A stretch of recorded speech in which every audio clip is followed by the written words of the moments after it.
स्मृति ईरानी भी इस समय सक्रिय दिख रही हैं अमेठी के अंदर अगर देखा जाए। उन्होंने राहुल गांधी को लेकर बड़ा बयान दिया है।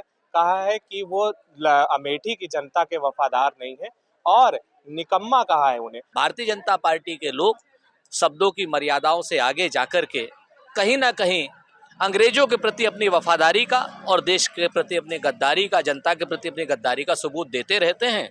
स्मृति ईरानी जी भी उनमें से एक है। जिस पार्टी के पुरखे गद्दार रहे हों, जिन्होंने देश को के साथ गद्दारी की हो, अंग्रेजों के साथ वफादारी की हो, उनसे शब्दों की मर्यादाओं का हमें उम्मीद भी नहीं रहती है। चुराने वाले लोग राहुल गांधी जी पर, गांधी परिवार पर ओछी टिप्पणी करके सिर्फ आप लोगों के सामने यानी मीडिया के सामने आने का एक जो कुत्सित प्रयास करते हैं, जनता इसको भी जानती है। स्मृति ईरानी सिर्फ गाल बजाने में भरोसा रखती है। तो गाल बजाने वालों को अमेठी की जनता एक बार दे दिया, देख लिया। अब अमेठी की जनता इनको वोट की बात छोड़िए, अमेठी की जनता इनको दौड़ा रही है। राहुल गांधी ने वायनाड से नामांकन भर दिया है। लगातार कल भी देखा गया कि राहुल गांधी लगातार चुनाव के दौरान सक्रिय दिखाई दे रहे हैं। कल भी उन्होंने तमिलनाडु में जाके एक मिठाई की दुकान से गुलाब जामुन खरीदे, वहां के लोगों से मिला। तो तमाम चीजें हैं। स्मृति ईरानी भी इस समय सक्रिय दिख रही हैं अमेठी के अंदर अगर देखा जाए। और अभी हाल फिलहाल जो कहती थी कि आप मोदी जी को वोट दीजिए तो 13 रुपए किलो चीनी मिलेगी। और अगर आपको बताएं तो अभी हाल फिलहाल में उन्होंने राहुल गांधी को लेकर बड़ा बयान दिया है। कहा है कि वो अमेठी की जनता के वफादार नहीं है और निकम्मा कहा है उन्हें। तो क्या एक सिटिंग सांसद को, जो देश के नेशनल लीडर है, देश के बड़े नेता हैं, उन पर इस तरह की बयानबाजी होनी चाहिए कि नहीं? हमारे साथ इस समय सुरेंद्र राजपूत जी हैं, साफ तौर से उनसे बात करेंगे। सर, सबसे पहले तो स्वागत है आपका। बहुत धन्यवाद उल्टा चश्मा वालों को, आपको, प्रज्ञा को, सभी लोगों को। बहुत दिन दूनी रात चौगुनी तरक्की कीजिए। जी, बहुत शुक्रिया सर। सर, ये बयान स्मृति ईरानी लगातार देती रहती है, देखा जाता है हरदम फायर रहती हैं राहुल गांधी पे। अभी निकम्मा बोल दिया, तो क्या कहेंगे इसको लेकर? जिस पार्टी के पुरखे गद्दार रहे हों, जिन्होंने देश को के साथ गद्दारी की हो, अंग्रेजों के साथ वफादारी की हो, उनसे शब्दों की मर्यादाओं का हमें उम्मीद भी नहीं रहती है। भारतीय जनता पार्टी के लोग शब्दों की मर्यादाओं से आगे जाकर के कहीं ना कहीं अंग्रेजों के प्रति अपनी वफादारी का और देश के प्रति अपनी गद्दारी का, जनता के प्रति अपनी गद्दारी का सबूत देते रहते हैं। स्मृति ईरानी जी भी उनमें से एक है।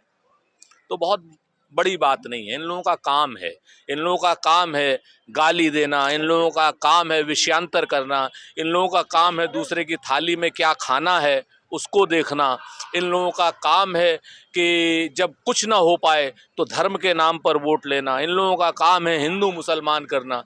देश की समस्याएं, चाहे वो बेरोजगारी हो, चाहे महंगाई हो, चाहे चीन की सीमा की समस्या हो, इन लोगों का काम इसकी तरफ ध्यान देना नहीं है। इन लोगों का काम है कहीं ना कहीं पूरे देश के संसाधनों को एक आदमी के हाथ में कर देना। लेकिन सर, जैसे अगर बात किया जाए, देखिए अमेठी में वो सक्रिय प्रचार प्रचार प्रसार कर रही है। अमेठी से कांग्रेस ने बताया गया कि राहुल गांधी लड़ेंगे। राहुल गांधी भी अभी दक्षिण क्षेत्रों की तरफ ज़्यादा सक्रिय दिखाई जा रहा है। तो क्या अमेठी रायबरेली वाली सीट डिक्लेयर होगी? क्या राहुल गांधी लड़ेंगे? अगर लड़ेंगे तो क्या वो आएंगे वहाँ प्रचार? क्योंकि इसका तो पूरा फायदा स्मृति ईरानी उठा रही है। राहुल गांधी जी का परिवार है अमेठी, रायबरेली हमारा परिवार है। एक दिन का रिश्ता नहीं है, पुश्तों का रिश्ता है। पुश्तों के रिश्ते हमेशा निभाए जाते हैं और गांधी परिवार रिश्तों को निभाने में दुनिया में जाना जाता है। गांधी परिवार जो है रिश्ते निभाता है। अमेठी का एक एक घर राहुल गांधी जी, सोनिया गांधी जी, प्रियंका गांधी जी का घर है। तो हमें वहां पर यह बताने की आवश्यकता नहीं है।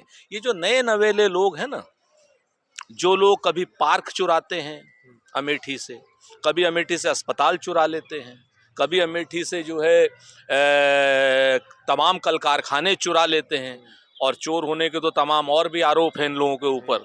तो ये सब चुराने वाले लोग राहुल गांधी जी पर, गांधी परिवार पर ओछी टिप्पणी करके सिर्फ आप लोगों के सामने यानी मीडिया के सामने आने का एक जो कुत्सित प्रयास करते हैं, जनता इसको भी जानती है। ये लगातार, क्योंकि स्मृति ईरानी वहाँ पे घर भी ले लिया है उन्होंने, तो अब कहा जा रहा है कि भाई वहाँ पे राहुल गांधी, आखिर में जनता भी तो वहाँ पे कह ही रही कि राहुल गांधी आखिर कब आएंगे। एक उनकी मुंह बोली बहन थी, पहले एक रिपोर्ट आई उसमें लिखा गया कि भाई वो कह रही हैं कि हमारे भाई कब आएंगे यहाँ पे, हमने बहुत दिनों से अपने भाई का शक्ल तक नहीं देखी है। घर तो स्मृति ईरानी ने गोवा में भी ले रखा है, तो भाई इन लोगों का पैसा है तो घर तो ये कहीं कहीं भी ले लेते हैं। हमारा तो पहले से घर है, हमारा तो अमेठी का एक एक परिवार हमारा घर है। उन लोगों ने तो कभी गोवा में ले लेते हैं, कभी बनारस में ले लेते हैं, कभी बड़ौदा में ले लेते हैं, कभी बम्बई में ले लेता है। तो ये लोग तो विषयांतर करने में माहिर हैं। और रही बात राहुल गांधी जी की, कोरोना काल को उठा लीजिए। अमेठी में जितना काम राहुल गांधी जी ने कोरोना काल में किया, सांसद नहीं थे लेकिन कोरोना काल में काम किया। आप देखिए, वो काम करने में भरोसा रखते हैं। और अमेठी में स्मृति ईरानी सिर्फ गाल बजाने में भरोसा रखती है। तो गाल बजाने वालों को अमेठी की जनता एक बार दे दिया, देख लिया।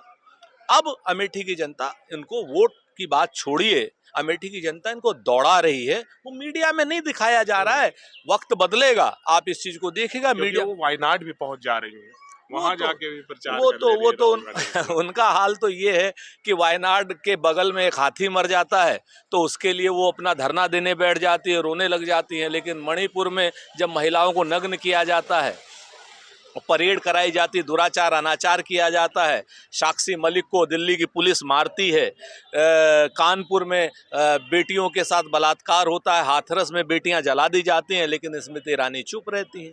तो उन लोगों का काम ही सिर्फ इतना ही है कि विषयांतर करना है, ओछे ढंग से कांग्रेस परिवार के खिलाफ टिप्पणियां करना है। हम उतने ओछे नहीं हैं, हम तो महिलाओं का बहुत सम्मान करते हैं। वो भले ही परिवार का सम्मान करें या ना करें, या भले ही वो पार्क चुराएं या कुछ और चुराएं। अच्छा, कल सर ये सवाल ये आखिरी है। संजय सिंह कल समाजवादी पार्टी गए, अखिलेश यादव से मिले, उनसे पूछा गया कि भाई आप मतलब क्या सिर्फ समाजवादी पार्टी को समर्थन देंगे, इंडिया गठबंधन में तो कांग्रेस भी है। क्या अभी उनसे मुलाकात नहीं हुई है, जब मुलाकात होगी तो बताएंगे, तो क्या कहेंगे इसको लेकर? देखिए, संजय सिंह आम आदमी पार्टी के नेता हैं। मेरे से भी रात में मुलाकात उनकी 9 बजे के आसपास हुई और बहुत स्पष्ट उन्होंने कहा कि उत्तर प्रदेश सहित पूरे देश में इंडिया गठबंधन का आप पार्टी एक अभिन्न हिस्सा है। हाँ, कल वो अखिलेश जी के यहाँ गए तो बट नेचुरल समाजवादी पार्टी की बात करेंगे। तो पूरे ब्लॉक के साथ में सभी लोग एक दूसरे के साथ में मिल करके काम कर रहे हैं। दिल्ली की रैली में पूरा का पूरा कांग्रेस परिवार वहाँ इकट्ठा था। मल्लिकार्जुन खड़गे साहब थे, सोनिया जी थी, राहुल जी थे, प्रियंका जी थी। जिस तरीके से सब एक दूसरे का सहयोग कर रहे हैं। अच्छा, सवाल ये है कि जब इंडिया गठबंधन के दोनों ही दल हैं तो अलग अलग मैनिफेस्टो क्यों, सपा का अलग, कांग्रेस का अलग? भाई हमारे दल अलग हैं। समाजवादी पार्टी का मैनिफेस्टो आया है, कांग्रेस का मैनिफेस्टो आया है, इंडिया ब्लॉक का कॉमन मिनिमम प्रोग्राम आएगा। हर दल अपने हिसाब से, क्षेत्रीय हिसाब से, अपने जनता की आकांक्षा अपेक्षाओं के हिसाब से अपना घोषणा पत्र जारी करता है, संकल्प पत्र जारी करता है। ऐसे ही हमने किया और उन्होंने किया है। अब कॉमन मिनिमम प्रोग्राम बनेगा, कॉमन मिनिमम प्रोग्राम में सब दलों की सब अच्छी बातें आएंगी। तो मतलब ये माना जाए कि अमेठी रायबरेली से गांधी परिवार लड़ रहा है। निश्चित तौर पर कांग्रेस का एक एक कार्यकर्ता चाहता है और हमें पूरी उम्मीद है कि कार्यकर्ताओं का मान सम्मान और उनके विचारों का गांधी परिवार ने हमेशा सहयोग किया, साथ दिया, माना है, इस बार भी वो मानेंगे। जी, बहुत शुक्रिया। तो ये थे हमारे साथ सुरेंद्र राजपूत जी, और देखिए किस तरीके से उन्होंने बताया कि कार्यकर्ता तो कह रहा है कि राहुल गांधी, प्रियंका गांधी जरूर अमेठी रायबरेली की सीट से लड़े, लेकिन क्या निर्णय लिया जाता है राष्ट्रीय नेतृत्व द्वारा, वो देखने वाली बात है। और सबसे बड़ी चीज़ ये है कि स्मृति ईरानी जिस तरीके से बयानबाजियां कर रही हैं राहुल गांधी के ऊपर, वो कितना असर देता है अमेठी की जनता को, वो आने वाला परिणाम बताएगा 4 जून को। लेकिन अभी टिकट अमेठी और रायबरेली का क्या होगा, ये देखने वाली चीज़ होगी। ये रिपोर्ट थी लखनऊ से, मैं अमन श्रीवास्तव, लखनऊ।